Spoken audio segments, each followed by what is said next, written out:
Billy, thank you for joining me on GB Talks. Thank you for having me, mate. I'm very excited. Very cool setup you have. I appreciate that. Coming from you. It's a rare thing for me to have someone who has more experience on the other side of the microphone than I do.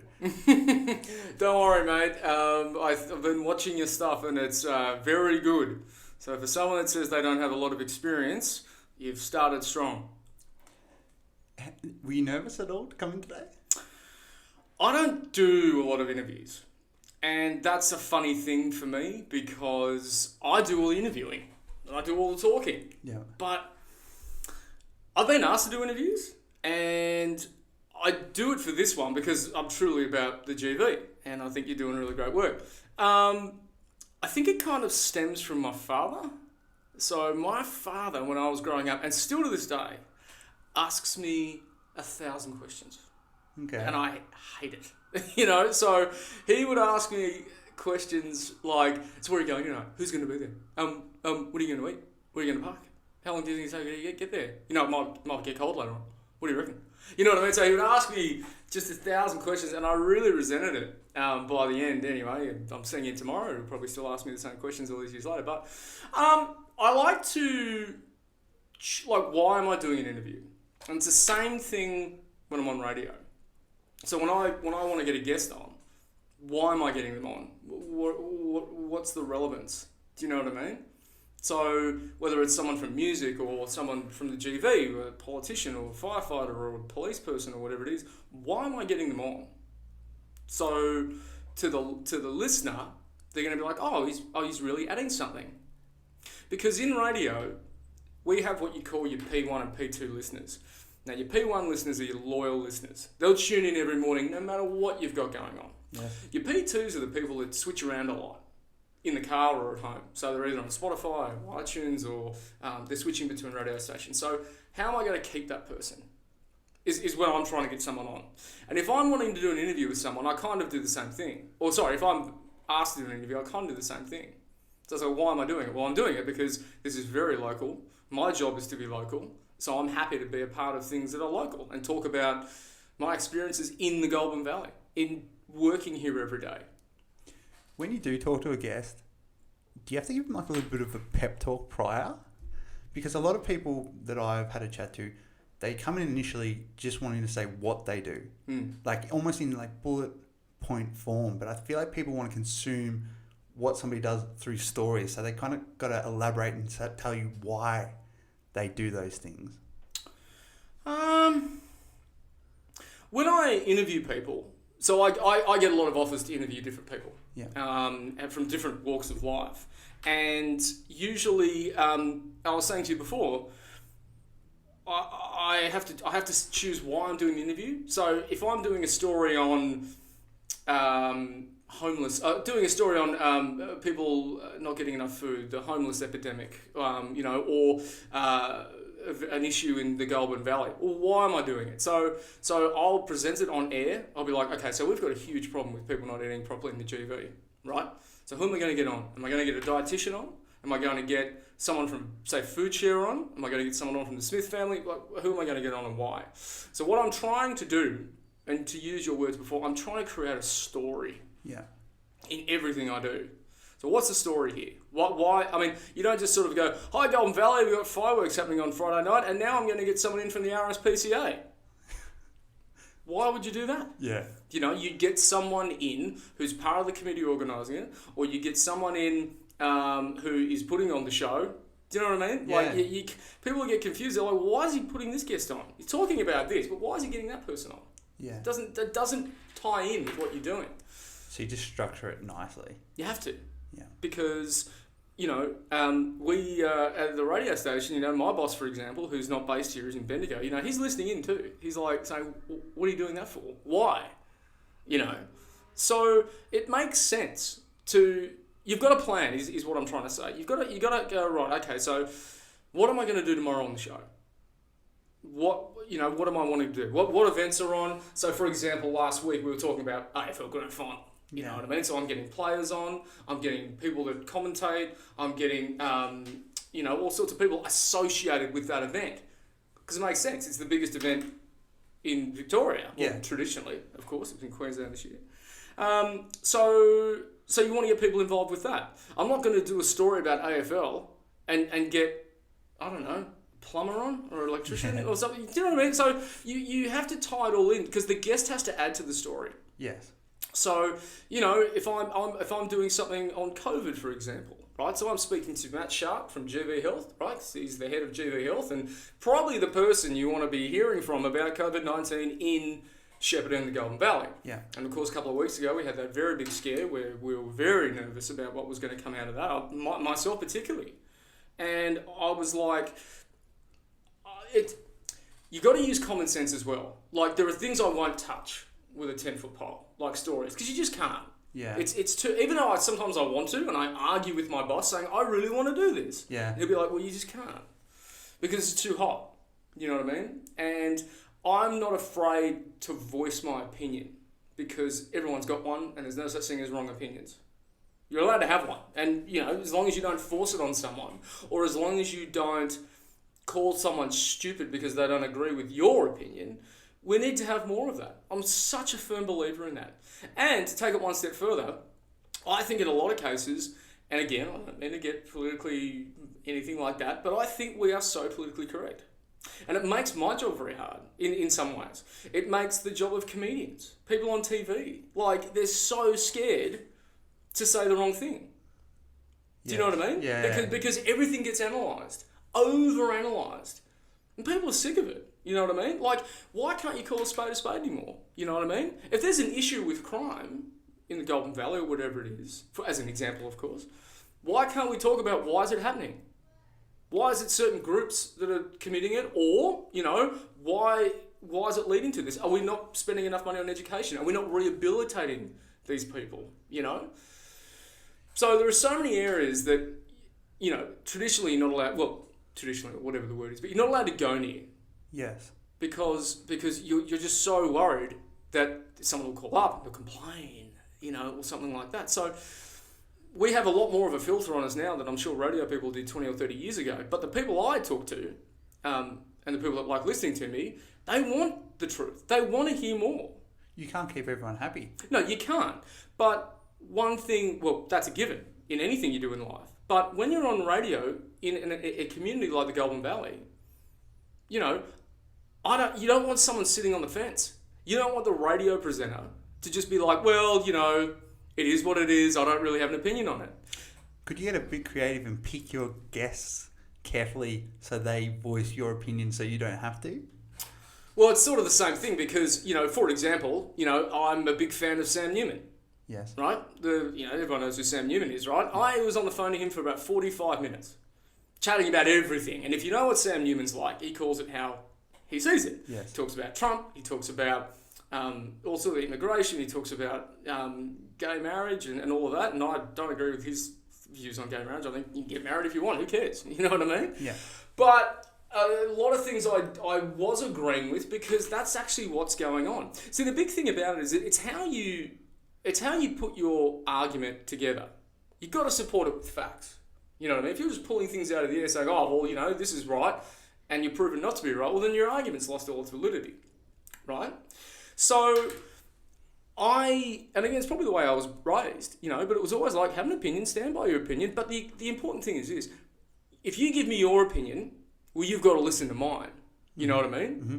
The other problem that I see in society, and I feel like I'm venting here, you know, but no, the problem that I see is that, you know, the thing that summed it up for me is that social media is something that I think is good in many ways, but I also think it's toxic in a lot of ways.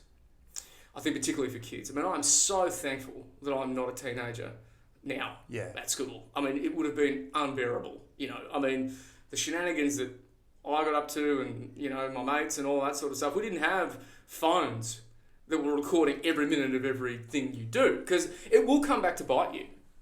That's the thing. And I don't think people really understand that enough. The stuff that you post, you know, and I'm a bit more responsible because I'm a lot older now, but, you know, people that post these photos of themselves, whether they're out drinking or, you know, whatever it might be, they have to remember these things will come back. Because they're there forever. You can't you think you've deleted it, but it's still somewhere. Yeah, I know. Right? And one day, if you have kids or, whatever it is, they're going to maybe see these photos. Now, that's not saying you don't have to think about that all the time. But I think something that we don't think about is that, how much of your life do you want people to really see? Yeah. Like, I'm very careful about what I post. You know what I mean? I mean, I don't post a lot. I do post, but I don't post a lot.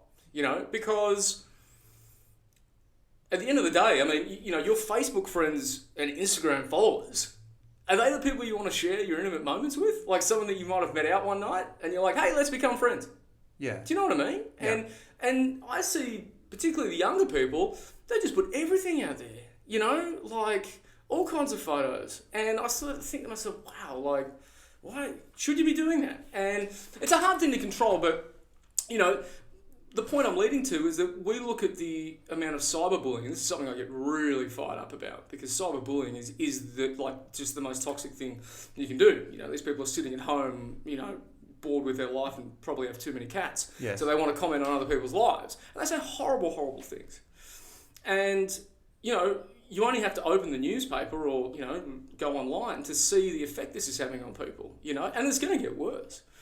And I've got lots of friends that have got young children, and they tell me how worried they are. Like, what's the right age to buy your kid a phone?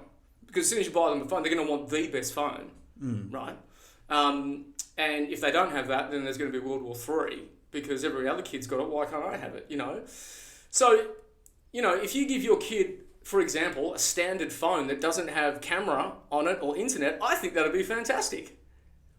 Yeah. Do you know what I mean? And that's probably not going to wash, but is it such a bad thing? Yeah, you've got your phone, you can text and everything like that, but you're not going on social media all the time. You're not seeing the comments. And again, I speak to headmasters, teachers, students. I mean, some of these kids are spending 12, 14 hours on social media every day. It feels like there's nothing we can do to slow that down, though. No, exactly. And I think that is the core root of a lot of problems, whether it be in the home, like not talking as a family, not playing chess, or you're just not communicating because you're locked away in your room on your phone. You're not having that interaction with not only your family, but other people. And even when I was growing up, my old man was very strict about it. I mean, I didn't get my first phone until I finished school.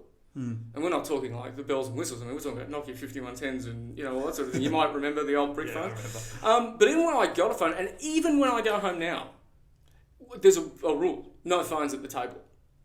And even though I'm a lot taller than my old man, when he says no phones, I go no phones.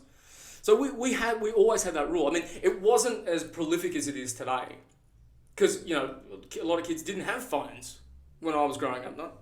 I'm not that old, but it just wasn't the thing. But now everyone's got a phone, everyone's got a tablet, whatever it sort of is. But sorry, without getting sidetracked, I look at where we're going as a society, and there's a lot of things that I'm excited about. Like, technology is a wonderful thing. I mean, we can do this. In my game in radio, I mean, we rely on technology. But I think that a lot of the core values that maybe I grew up with are being you don't see it much anymore, because, you just want your kid to be happy. You don't want your kid to be angry at you or anything like that. So I tip my cap to parents. I don't know how they do it in the modern era, with all the new challenges. You know what I mean? Like, it's just so severe. I really do think that. It's tricky because we don't completely understand how it's evolving. We don't know where it's going to go. That's the thing. And the problem for me and you, we're not that different in age, is we don't know the answer. No. And it's going to be different to what we live through. So it's hard for us to look after our kids when we don't even fully understand what they're going to have to deal with. Because it changes every minute of every day. There's some new fad in. There's a new trend, a new fashion, or whatever it is, and I think particularly for us as adults, we're sort of sitting back, like you and me, for example, going, God, I'm so glad we're not that age. Yes. You know what I mean? Like, I feel so sorry for the Year 12s this year. You know what I mean? Year 12 was the most fun I've ever had at school, right? Because that's when you're finishing, you're looking at your gap year or where you're going to go, and you're looking at, you're having the best times with your friends. And a lot of them had that taken away from them. Getting your driver's license. And a lot of them had that taken away from them. And I was really upset for the Year 12s that were finishing because of COVID. But COVID has affected everyone around the world. It doesn't matter who you are. You know, it affected our industry big time. It affected everyone's industry. You know, I mean, look here in the Golden Valley. I mean, look how many places had to shut for such a long period of time. And these are mum and dad operations, family businesses, you know, that just didn't have any work on. And I'm not going to get political, but obviously they were very annoyed at what was going on. I'm from Canberra. I can't go and see my parents, yes, or my friends and family. I haven't been able to see them since early April, you know, and I'm seeing them for the first time tomorrow in a long period of time. And it doesn't matter who you are, that has an effect on you, not being able to do that. And yeah, again, everything I've just spoken about, I think COVID has just brought all that to the surface big time. You know, more than ever before. We're checking on each other more, which I think is wonderful. You know, even for me, you know, I live on my own. I've been blown away with my friends that have just called up to say, how you going? Nothing wrong necessarily, but they're just like, hey mate, how you going down there? And, you know, Shepparton was in the list a couple of weeks ago, and they're like, mate, are you alright? Is everything cool? That's what real friendship is. So, you know, it's not the people that follow you or the people that are your Facebook friends. You know, it's the people that call you when you're not expecting it. yes, To check in on you. That's friendship. My grandfather had an expression that I'll never forget. He had a few, but one of them was, look at your friends and who you would want to be in the trenches with. Now that's pretty dark sort of saying, but it's true, isn't it? Like if you're in a jam, a real jam, who are you going to call? yeah, You know what I mean? And I think certainly from my experience during this pandemic, friendships have been the big thing that I've gone to. I'm very lucky that I do a job that I love getting up at 3:30 every morning to do. There's probably not a lot of people that would get up at that hour and love their job, but I do. And I love the area. And I'm not just saying that again because I'm on your podcast, but I'm saying it because the people that I've met and have become friends, the things you can do in the Golden Valley, seriously, it is one of the best places, I think, not just in Australia, but the world. You know, I mean, we've got the best wineries, the best food. We're so close to Melbourne without being in Melbourne, which I think has proven to be very, very beneficial. You know, you can go skiing at Falls Creek, you know, you can go to Benalla, Baruga, Echuca, all these beautiful places along the river, you know, and you can see so much. And, you know, country living's not for everyone, but I love it. I lived in Sydney for 10 years and you couldn't pay me $1 million a year to go back. And I mean that because Sydney, for me, and again, that had to do with the job I was doing, which I didn't really enjoy at the time. But, you know, I haven't been back to Sydney in a year. I only went there for a couple of days because I didn't want to be there. yeah, Like, seriously. I was there for 10 years. I had, you know, I was in my 20s. I was working in the corporate world.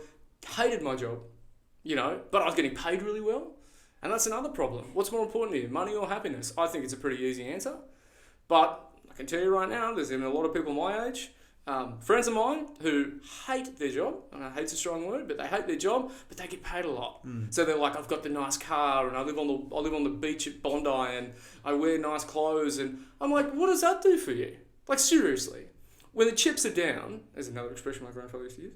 When the chips are down, what is that going to do for you? You're going to sit in your car, it's going to give you a hug, your nice $100,000 car, going to give you a big hug and go, it's going to be all right, Billy, it's going to be all right, don't worry about it, mate. So, again, and that's a big part of social media too, is material, it's all about materialism. You know, you've got to have this, it'll make you look like this. You know, you'll get the girl or boy or whatever it is, but yeah, it's very, very concerning. It sounds like you're passionate about freedom of speech. And you have a lot of knowledge about a lot of topics, I can tell already. Well, I like, maybe I'm just a good actor. That's half of it, isn't it? No, but I do read a lot, and I take a lot in, a lot of information. I mean, particularly around, say, the US election. I mean, how could you not be interested in the US election with what's going on? I mean, it's almost watching comedy in motion. You know what I mean? But this is something that could affect us here in Australia. Whoever's president has an effect here. Mm-hmm. You know what I mean? So I like to take in a lot of world affairs. You know, I like to see, but I mean, in my job, you have to know what's going on here in the GB. You've got to know what's going on in the state. Yeah. That's your job, because that's why people tune in. Like, I want to know what's going on, Billy. What's the news? You know, what's the big thing? You know. Do you think people think you're privileged to be in a position where you can so easily access all this knowledge. Having a voice is a privilege. Yeah.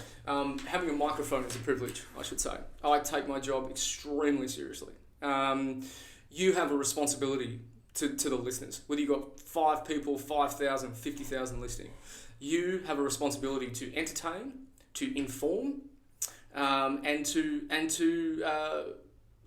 be local. And I get so many calls during my shift, and I love it. Hearing from people on their way to work, they're dropping their kids off at school. They've had their business closed for the entire pandemic, and they might have to shut their doors tomorrow. So I hear from these people, and that's what it's all about. Now, granted, some of them say, "Please don't put me on air," and you have to respect that. They don't want their voice to be on air. I get that, but a lot of people just want to chat. Yes. Do you know what I mean? And that's what I do. I chat. What I'm doing with you now is exactly what I do on air. I mean, I'm in the studio on my own, but the listeners are the other voice. The callers, are the other voice. Yeah. And so I'm having a to and fro with them. It just happens to be that other people are hearing your conversation. And the radio is all live. Yes. Yeah. And do you have complete creative freedom? Yes and no. So it's my show. I have to run things past my boss, who's based in Bendigo. I have to run things past him because, like I said before, there's a lot more restraint on radio these days. I mean, if you listen to radio back in the 70s and 80s and even in the 90s, the stuff they got away with, like compared to now, you are kidding. You know what I mean? I mean, you'd be in trouble. So again, it's a common sense approach, and when people say to me, how do you do it? How do you get in there? And everything you say, you're not thinking about the fact that you've got red lights everywhere and a microphone in front of you. Not 95% of the time, it's like it's not even there. I'm looking at the wall and I'm talking. Yeah, there's a portion of it where you're talking to yourself, or not. No. No. Well, look, if someone walked past the studio and looked in, they'd think I'm nuts. I'm laughing to myself and, I'm pointing and using body language and everything. But yeah, I mean, so yeah, you're reading out your thoughts. Yeah. Sort of thing. Yeah. If that makes sense. So in between songs, you're on the phone to somebody all the time? Yeah, pretty much. I'm on the phone, or I'm editing a bit that I'm going to play a piece of audio, or I'm just making sure that everything is playing right, taking calls. So I'm a one-man band. I'm doing everything. I've got 4 computer screens in front of me, a phone. I don't have any help with putting the show together. Yeah, wow. I do it all on my own. So I'm up at 3:30. I actually do bounce out of bed. People don't believe it, but I do, because you get yourself into a rhythm, and I obviously go to sleep very early, which is understandable. But I really love what I do, and I think I was saying to you before, if you work a job you love, you'll never work a day in your life. And the old job I used to do was work, because I didn't like it, so I was always watching the clock, going, oh God, come on, 5 o'clock. But because I'm so obsessed with music, and I have been from such a young age, and I play music, and I just love it. I mean, it's the thing I love about music, just as much as radio, is music is something you can talk about with anyone. Yeah. It's not an offensive question. What music do you like? Now, I mightn't like it, but let's talk about it. Why do you like rap? Why do I like heavy rock? Do you know what I mean? And so you can have that conversation with anyone, and it's not offensive. You can't talk about religion or, how much someone earns or sexuality or race or anything like that. Well, depends the forum that you're in to talk about those sort of things. But to walk up to someone on the street and go, hey man, nice band t-shirt. Do you into their music? You know what I mean? It's something that you can do. And music brings people together. It does a lot of things, music. It not only brings people together, and an example of that, I go to a lot of gigs. You can bring 500 or 5,000 people together from all different backgrounds, whether it be race, religion, gender, whatever it is. They're all there because they enjoy that band or that music. You tell me something else that does that. What I love about music is how you can have a room of 500 people and they can all be feeling the same emotion without speaking. Yep. I reckon that's crazy. The only thing that annoys me about that is there are people taking phones to gigs. That does my head in. Like you're at the gig, but what, you're going to stand there and be like, I'm going to watch it later. No, you're not. just enjoy it. And I'm not a violent man. I try and hold my temper, but I've told a lot of people off. You know, I mean, I've been to gigs where people are holding up their tablet, like watching the gig through their tablet. It's the stupidest thing you've ever seen. But anyway, music educates as well. Like you only have to go to any piece of music. I mean, it's written about the time. Yeah. It's written about a period in time. It's written about war. It's written about movements and all that sort of stuff. So it's a great educator, music. And music certainly for me, from a very young age, is where I went to. If I had a bad day at school or someone picked on me or whatever, I could always just go home and put my headphones on and listen to music, and it would just take me away. And it still does. I hear a song that I love, whether it be a song that I like all the time or a new song, I get a tingle down my spine. And there's only a few things in life that give you a tingle down your spine, And so music gave me that. It gave me a voice. And obviously it flowed over into what I do now because, I get to talk to so many great people and musicians and bands that I've adored since I was a kid. What could be a better job than that? You get to speak to them. Like, you go back to your house and you've got a poster of them in your house. Yeah. And you're like, I just spoke to him today and he gave me his number and he said, call me anytime. Do you know what I mean? Like, It's surreal. Surreal. And I think, honestly, the best gift you can ever give your kid is a musical instrument.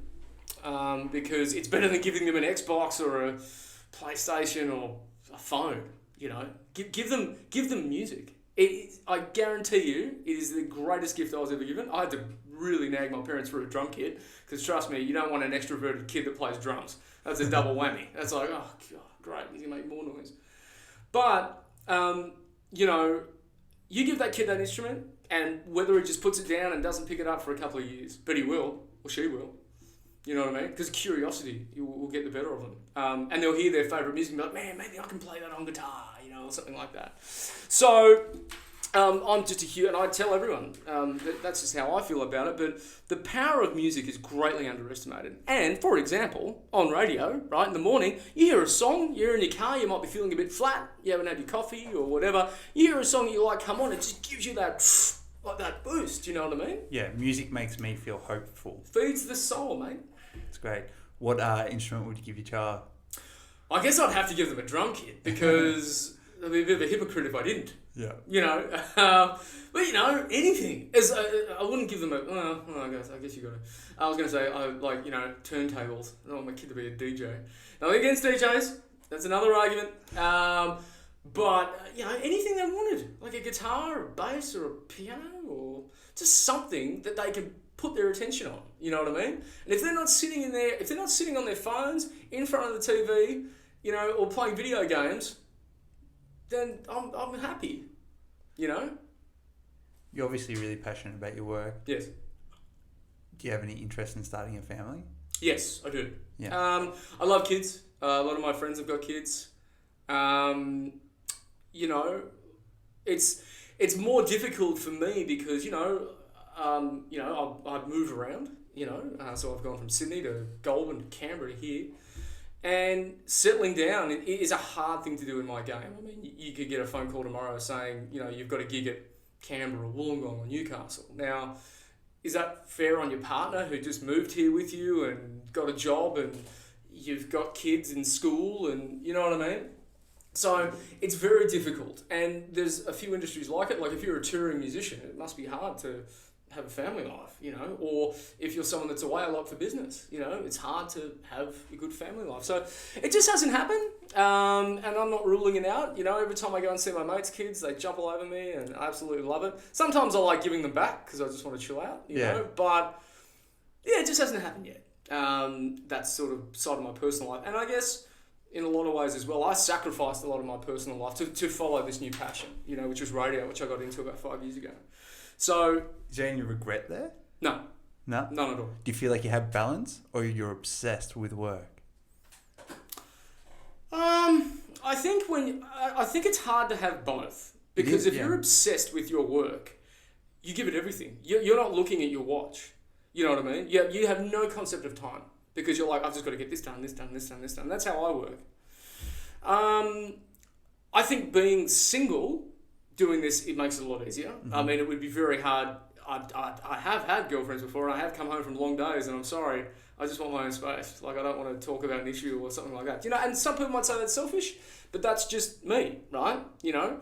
So I'm able to focus on my work because it's the big thing I have. I mean, I love my social time. I love catching up with friends and playing sport and playing my drums and all of it. I love having a little bit of everything. But because I do a job that combines my love of music, yeah, I'm obsessed. You know, I want to be better. You know what I mean?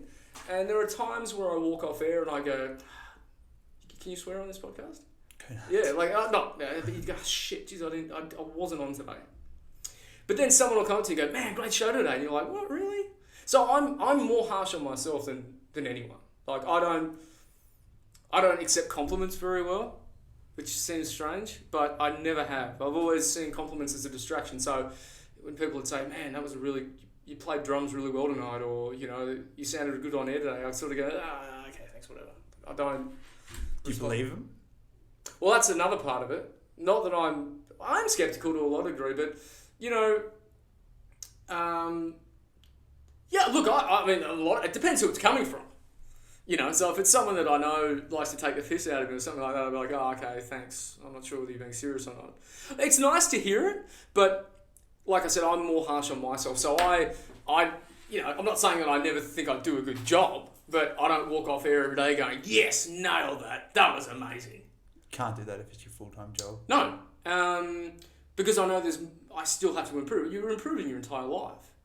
You know, you never get to a point, or I wouldn't think you should get to a point in your life where you're like, yep, I know everything, I'm the best at this. And I'm sure some people do, you know, if you're the number one golfer or number one whatever. But it's time to retire.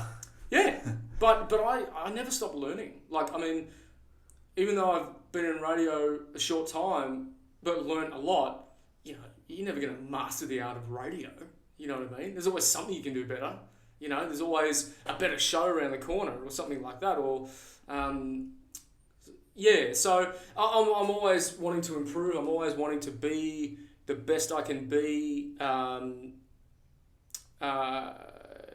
all round. And that includes personally too. You know, I definitely feel that I've put a lot more focus on my own, that personal side of things. So the mental health side of things is extremely important to me.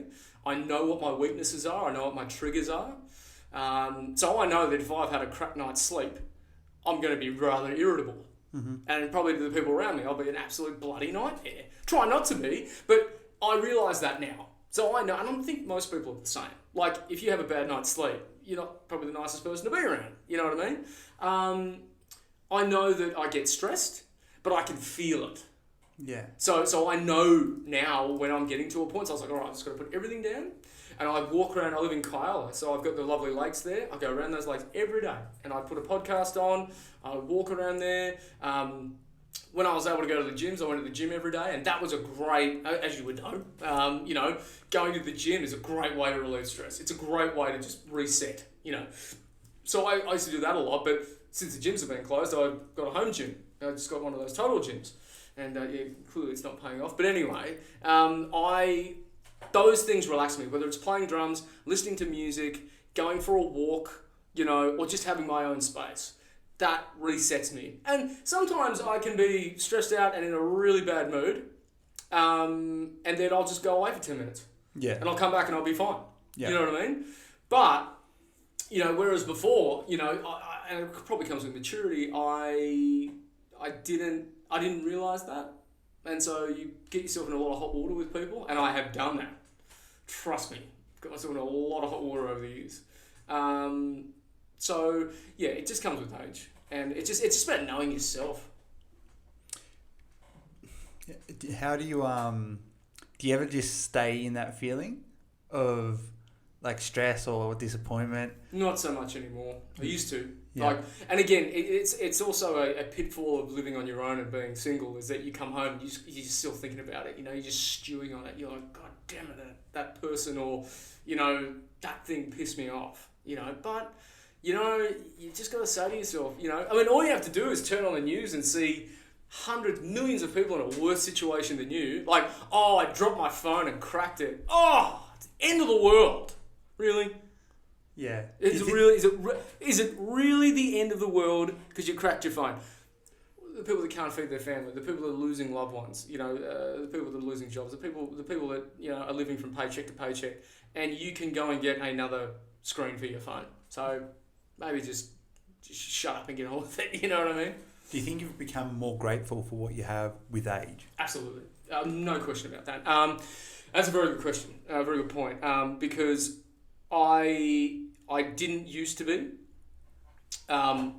You know, I was in an industry where you had to have more and more and more and more. You had to have the better car, the bigger house, you know, all that kind of stuff. And, you know, I was never fully that way, but I was surrounded by a lot of it. And it didn't really, it was never really my thing, because the things that make me happy are my family, my friends, and my work, you know, and everything in between is an added bonus.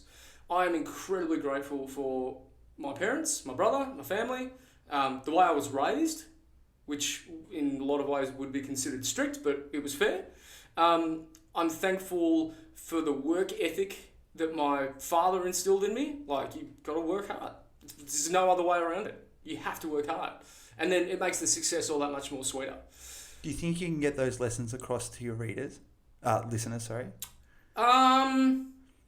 Because the reason why those lessons were so important to you was because your dad was constantly instilling them in you through words and maybe other methods. Yeah. But like you said, you have daily listeners. And if you keep on planting the seeds... I guess it's kind of what I was saying before. I'm not trying to force my opinion on you, or what or the way I do things. I'm not trying to force that on you. If you do take on what I've said and it makes your life better, that makes me feel great. Who wouldn't feel better being more grateful? Well, I can't think of anyone. Yeah. You know, I would think that, you know, particularly with the pandemic, I think we've really realised what's really important and what's not. You know, like, what's important? Your health. Good mental health, good physical health. That's more important than anything, because that's going to get you through. If you don't have one of those, you're in a bit of strife, you know? And if something's not right, well, who's going to change it? It's going to be you. You have to do it, you know what I mean? If you want to change career and follow your passion, you have to do it. No one's going to do anything for you, and nor should they. Like, no one's going to just, you know... So if you say, I want to change, and be like, all right, well, here you go.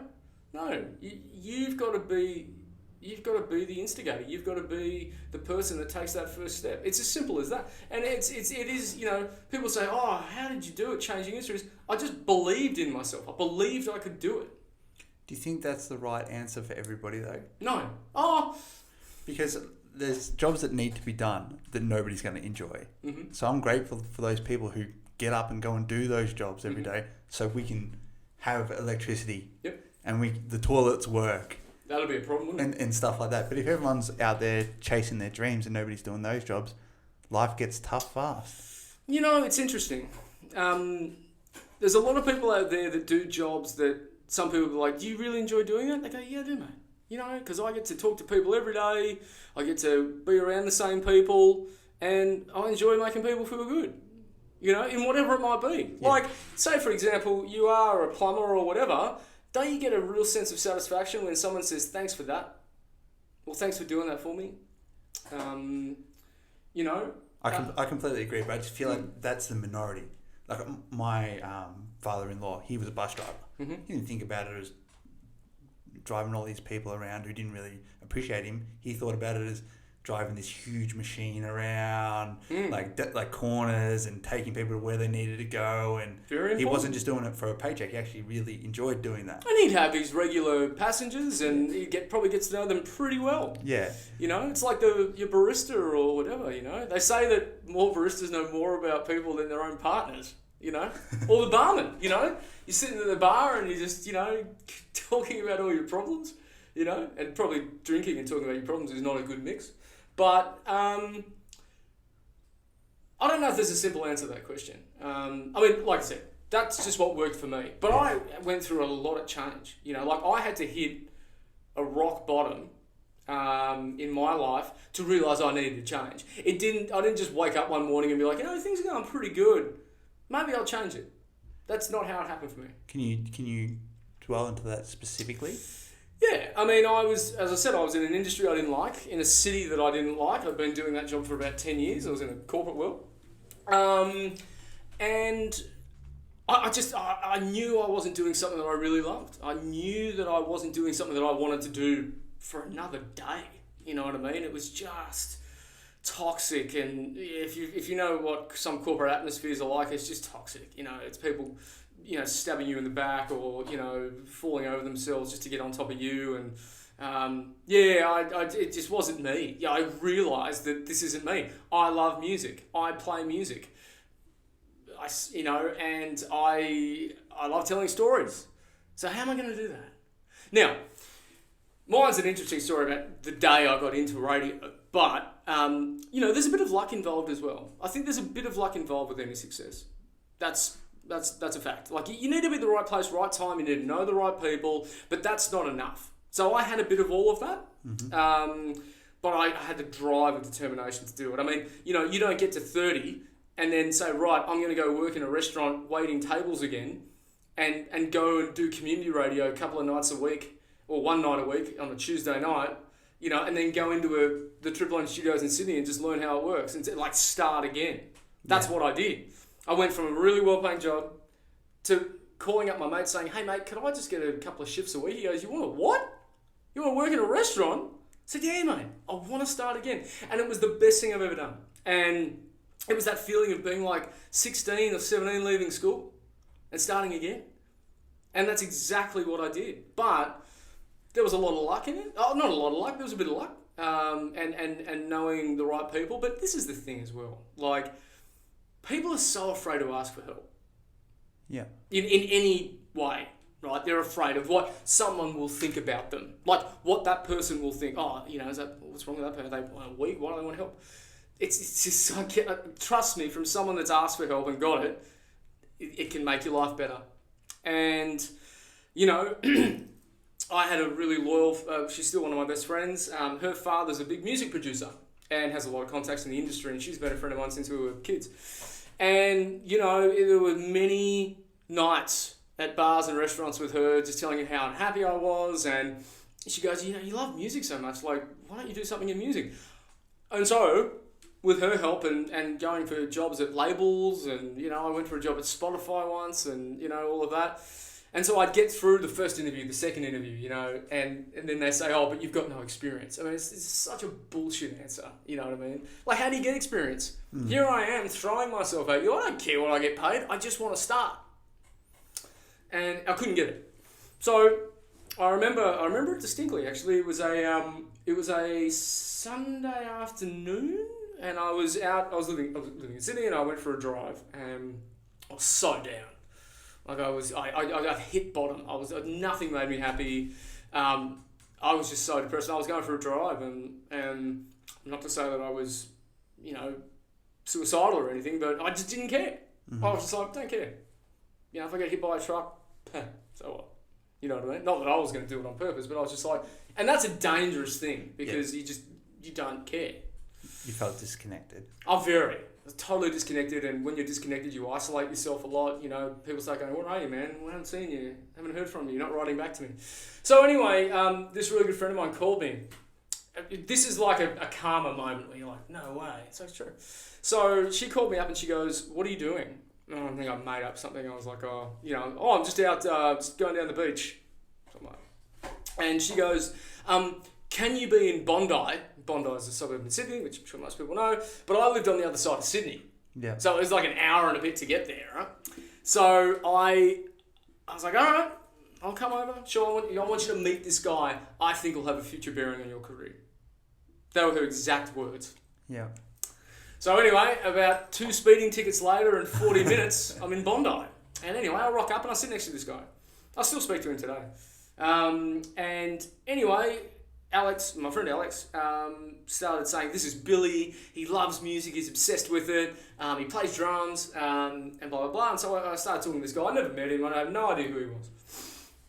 And so we started talking about music, and I can usually tell in about 30 seconds whether the person I'm talking to about music knows what they're talking about. Yeah. Right? You know what I mean? I got a pretty good radar. This guy knew what he was talking about. He started showing me photos of him with like Michael Jackson and Bruce Springsteen. I'm like, who Who's this guy? Anyway, that guy turned out to be one of the heads of the company I work for now. Yeah, wow. Which is Southern Cross Austereo. He was one of the main guys. And I had no idea, you know. But you also have to remember, I had no intention of getting into radio. Never thought about it. Never thought about it. It was never something on my radar. I never said to people, I think I want to do radio. Never. Ever, ever. Never occurred to me. You think it found you? In a way. And he said to me, so you love music, blah, blah, blah. And he goes, is that your real voice? I said, yeah, real voice. What do you think I'm putting this voice on? He goes, you got a radio voice. Yeah, I can hear it. Yeah, a lot of people say it to me. And I've never thought in a million years. Because some people put their voice on when they talk. But this is how I talk. And it annoys me because, like, if I go around to people's houses or, you know, whatever, they go, hey, mate, just can you stop doing the radio voice? I'm like, this is how I talk. This is my normal voice. So, anyway, he gave me his card and said, stay in touch. And so I left that meeting and I was like, radio? Really? Gosh, I guess. I love music. I love talking, you know. So, anyway, a series of events happened after that. That's why I believe in sort of a higher power. Like, I believe in karma and, you know, all of that. Because there's no way that the rest of the story could have happened without some kind of forces. You know what I mean? So, I then got in contact. I used to listen to Triple M all the time. When I was at work, you know, I'd have my headphones on and listen to Triple M. And you can stream it through your laptop. And I'm listening to Triple M one day, and I hear this voice come on. And I go, man, I know that voice. I don't know where I've heard it, but I know it. And in the bottom of the screen, you can see who's on. It'll say like, you know, the Grill Team or Moon Man and Becco came up. And Becco was a guy I went to school with in Canberra. He was a few years above me, but I knew his name, and I was like, that's my in, because I love Triple M. I've always listened to Triple M. Like Ugly Phil is like, he's actually, I call him a friend. Yeah. But he was a guy I used to listen to all the time on my way home. And anyway, so there was an email you can write to Becco at triplem.com. So I just literally thought, this would be interesting. So I wrote him an email. I said, g'day Becco, my name is Billy, and we went to school in Canberra together, and hey, I met with this guy. I love music, and I've actually spoken to, I think I'd run into him a few years before, and we were talking about music and, you know, all that kind of stuff. But anyway, so we hadn't seen each other in a while, and I wrote to him, and he wrote back within like 30 seconds. He goes, I remember you had a bowl haircut at school, you're a little dickhead. And I was going to so we arranged to meet up for a beer. Yeah. And anyway, so we met for a beer, and he says, what are you doing with yourself? And I told him, I was like, oh man, I really don't like my job, and, you know, I've just turned 30, and I'd just been to Coachella, the big music festival over, and that was my 30th birthday present with a few mates of mine. So, you know, and the whole trip, they just got sick of me, like, you know, being like, oh, my job, man. They're like, freaking do something about it. You know what I mean? We're going to the bar. So anyway, I'm talking with Chris, and he's like, okay, so if you want to get into radio, do you? I was like, man, well, I met this guy. And he goes, who'd you meet? And I told him the guy's name. And he goes, you got a meeting with him. I said, well, I met him through a friend, and they were having drinks, and my friend asked me to come, and we had a chat. He goes, no, you had time with him? I said, yeah, like, he gave me his card. He goes, no, he didn't. I said, mate, there's his card. He goes, holy shit. He's a big guy in the industry, right? So, anyway, I was actually, the job I was in was around the corner from the Triple M studios in Sydney. So do you see what I mean? There's sort of pieces all coming together. Coming together in a strange way. And anyway, so he said, all right, well, this is what you're going to do. You're going to quit your job tomorrow because it's clear that you don't like it. And I was like, yeah, I'm going to quit my, 100,000 plus job and start in radio. He goes, yeah.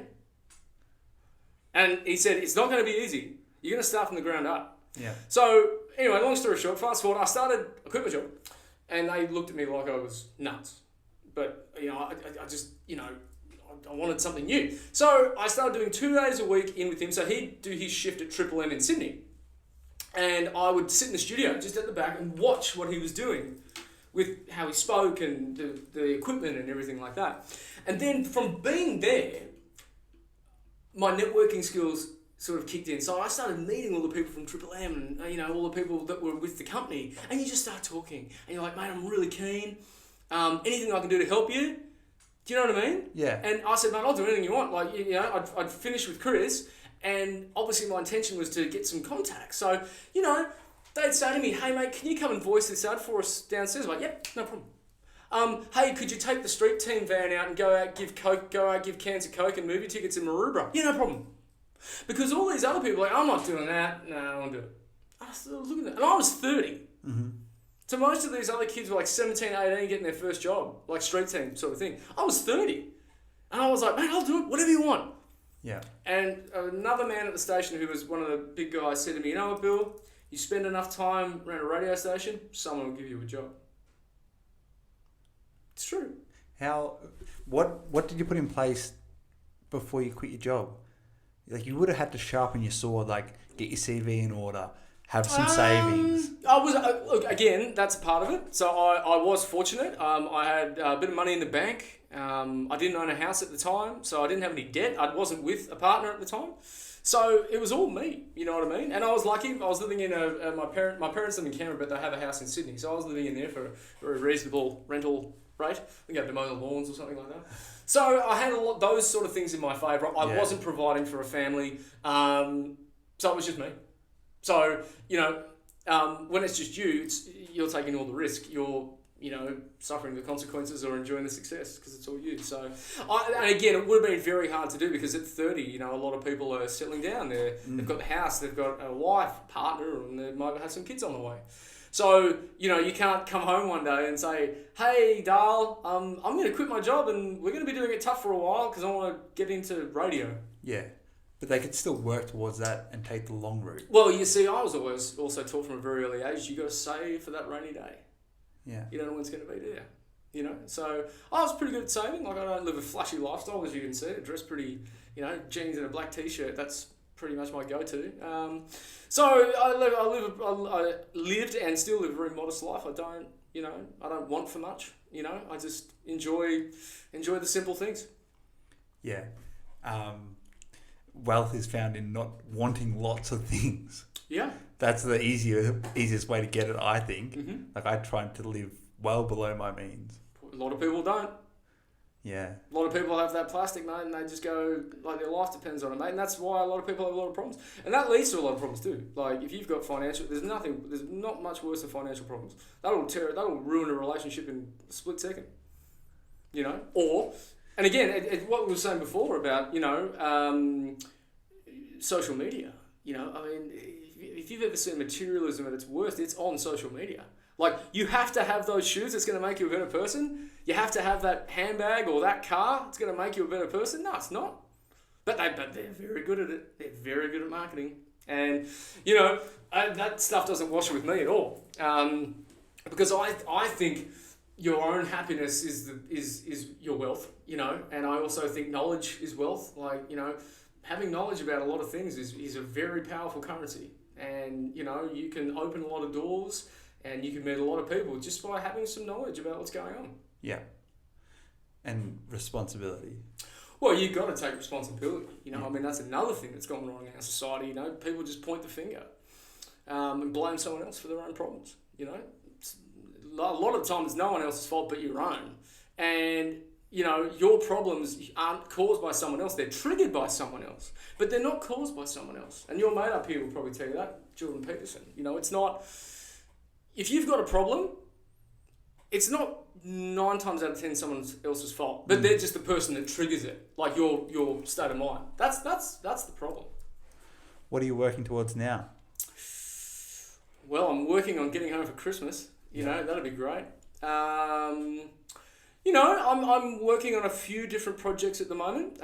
Some things I can't say too much, but I'm working on podcasts, a TV show. I'm working on some music projects with some different bands, some documentary series as well. So I've got a lot to keep me very busy.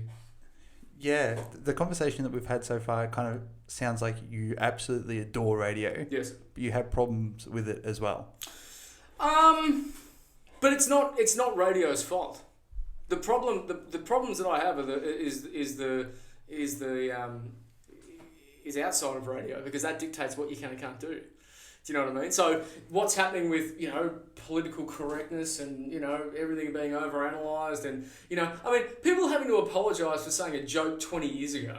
I mean, that's just nuts. You know what I mean? Yeah. Like, people are being held accountable. And the thing about it, though, is that they'll ruin you. Like, dead set. Like, even if it's proven not to be true, like a story or something like that, the damage is done. Have you seen it? Oh, haven't I seen it? I've seen it happen lots of times. To people that I know, prominent people that I know, like horrible things that went viral or whatever you want to call it, but it destroyed them. Yeah. Like their family, they lost almost everything from something that either happened or maybe didn't happen, but because it got the media attention, it's all over. But there are literally people that just sit there all day trying to find something wrong with someone. Do you know what I mean? Yeah. It's just so pathetic and sad. That's all they've got in their life because they feel crap about themselves. So they want to find something wrong with someone else to feel better about themselves. It's what bullies do. Bullies are actually hurting inside. Yeah.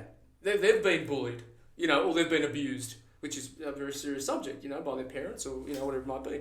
So they're taking it out on other people, But we live in a society in a lot of ways where we're just... This is not a nice thing to say, but in some cases we're just rats eating each other, because people want to destroy other people. But people I haven't even met. Do you think that those people just have a louder voice? Because I don't think I've sat across from anyone so far and thought that they were somebody who was trying to bring the society down. Like, I know there definitely are people who are like that, but I couldn't name a lot of them. Oh, look, yeah, but you probably... Well, they're not going to say what they do. Yeah. They're not going to say, mate, I tore old mate a new one on Twitter last night. Yeah. Or I made these comments. Because they're faceless. These people set up dummy accounts and just pepper abuse on people. You know what I mean? That's something I don't do. I'll give you an example. There was a comment made about a very good friend of mine, who's quite well known in one way. And as a friend, I'm very protective of my friends and my family. Like I just am, And a bit of advice I got given once is never write an email in anger. Never write a text message in anger. Write it, but don't send it or post it. You can understand why, right? Because you're not exactly, you're not exactly thinking clear. You just got venom in your veins, and you just want to say it all, right? So this friend of mine had been copping it for something that he didn't do, right? Like it was just completely fabricated story, right? And I was talking to him, and he's like, "Mate, this didn't happen." You know what I mean? But all those people were jumping on board, as they did. And anyway, so I was sitting at home one night. I think I got home from a dinner or something, and I had a few drinks under my sleeve. And anyway, I got on, and this person had said something just, it was just disgusting, about not only my mate but his wife. Wow. And I went into full, like I just saw red, and I wrote this huge post, and I said the most horrible, vile, because I went to the person's page. Yes. And saw who they were and all that, and I just pulled out everything, right? But then I checked myself, going, "What are you doing? You're doing the very thing that you rally against. Mm-hmm. You're doing the very thing. That's what they want you to do. They want to suck you in, right?" And so I posted it, and then I literally something happened. I just snapped and just went, "Oh crap," and deleted it, right? So I went, "Man, what am I doing?" And that's and I don't know about you, but if you write something really negative, you kind of feel dirty. You know what I mean? And I feel dirty. I'm like, oh, God, I can't believe I said that. Because I'm better than that, I feel. So I sort of got reduced to their level. You know what I mean? But another part of me was like, well, I'm standing up for my mate. But again, coming back to the core point, it's that, a lot of that stuff's going on at a rapid rate. You know what I mean? And it is a real cancer on society. Their own bad energy will be their undoing. That's a good way to look at it, actually. Yeah. Like, I feel like those people are miserable and they want other people on their level. And they don't want to do anything about it. Yeah. Because either they don't know how to do it or they don't have the determination to do it. And that's not an acceptable answer. That's just piss weak. Because, as I said, you're the only one that can implement change in your life. You are the only one that can do it. It's very complicated. It is. Do you have any idea on how to answer that problem? Which, What is the solution to stopping people acting that way towards each other? What they've got to do is they've got to realise that there's something wrong with them. You know what I mean? They've got to look in the mirror and go, okay, why am I behaving like this? You can't say that to them because it feeds it. No, sometimes they do need to be told. Yeah. And that's why, like, I'm a huge proponent of, say, cyberbullying, for example. Let's show who these people are. Show who they are. Yeah. Because then they're going to stop, because they're going to be like, oh God, my cover's blown. You know what I mean? But then you can't do that because, whatever. But, sometimes you need to be told, hey, you're not right. And it's the same thing with, like, Are You OK Day? Right? Which is something I'm a huge proponent of. We do a lot of work with them at Triple M, So going to a mate and sitting them down and saying, mate, you're not yourself. What's wrong? Yeah. Do you know what I mean? So if you... and I've checked my own friends on stuff. I mean, like this. I've seen what friends have said on pages and stuff. Go, mate, what are you doing? That's not you, mate. What are you doing? Why are you saying stuff like that? Oh, well, they piss me off. And like, mate, yeah. just leave it. Honestly, it's words. And you don't even have to look at it. Just put your phone away. You don't even have to look at it. But people are just so driven. Like, they have to look. They have to be like, what'd that person say back? Do you know what I mean? It's just this tit for tat, and people expel so much energy. When you know what you could be doing? You could be outside exercising. You could be going for a walk, doing something constructive. But no, you're sitting there on your phone going, oh, I wonder what they're going to write back. Bring it on. It's very prevalent, particularly with young people, and it's such a waste of time. Yeah. It's a waste of time, isn't it? Yeah, I completely agree. We spoke earlier about political correctness, and people would... And you were kind of saying, or it seemed like you were saying, like, call a spade a spade. Yes. But in that case, a lot of people could use that in their bullying to make people feel bad. That's not what I mean. I mean, look, we live in a great part of the world here in GP. We live in a great country, a great state. You know what I mean? Despite what you think about people that are leading it or whatever it is, right? But the thing is that you will never solve an issue without putting everything on the table. You just won't. Yeah. Because if you think about it, as soon as you start your discussion on race, religion, gender, whatever it is, someone will say, oh, you're this. Like, whoa, pump the brakes, please. I'm just saying this is the issue that we are talking about, whatever it might be, right? Let's just talk about facts. Let's just talk about facts, right? So this is the issue. This happened. These are the people that were proven guilty, right? And I'm not pointing fingers at anyone, but I'm saying, as an example, right? This happened. This was the guilty party. How are we going to fix it? Yeah, people are offended by facts, though. Well, no, it's hip to be offended. Yeah. Right? So it is. It's trendy. And you know what offended people are? They're like, there's an expression that a friend of mine uses. They're like eunuchs in a harem. Yeah, well. You know what a harem is? Yeah. Right? So they're there every night. They see how it's done. They see how it should be done, but they won't have a go at it themselves. So they sit on the sidelines and just pepper abuse. They don't have the answers. They don't want to have a go at it. But someone like me whatever happened to having mature discussion? Robust discussion. Do you know what I mean? Yeah. So now you can't, because people just go, oh, well, you're a so-and-so, you're a racist, or you're homophobic, or whatever. It's like, no. I'm wanting to talk about this issue. Okay? So now you can't even go near it. And as I said, this is why a lot of things can't get solved, because you can't even put everything on the table. Certain things that just don't even go there. And I completely disagree with that. I mean, if you're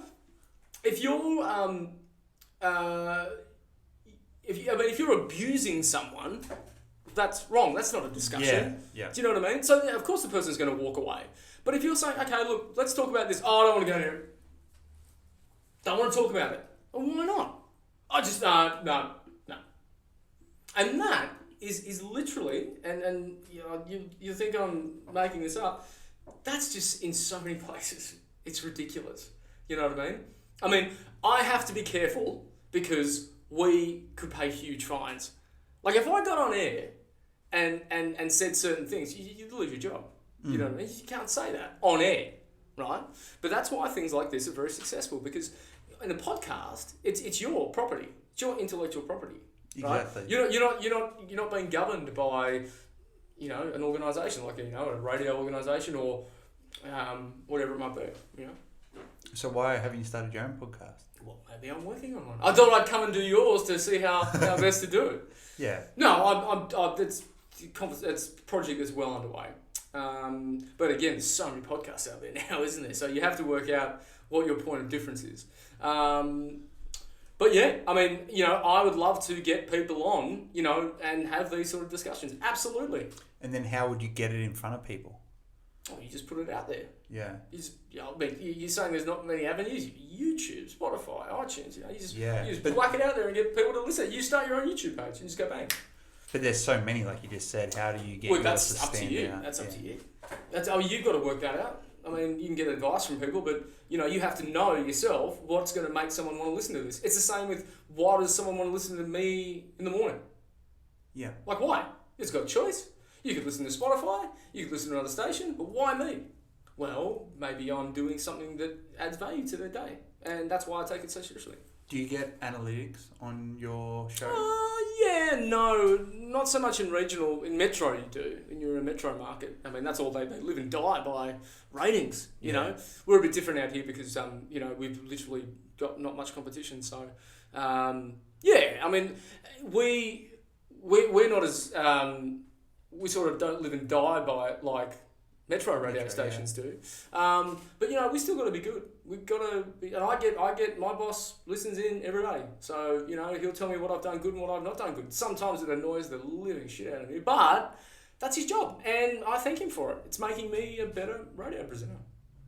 Great. One last thing I wanted to ask you. We spoke about it before we were live. You mentioned tonality.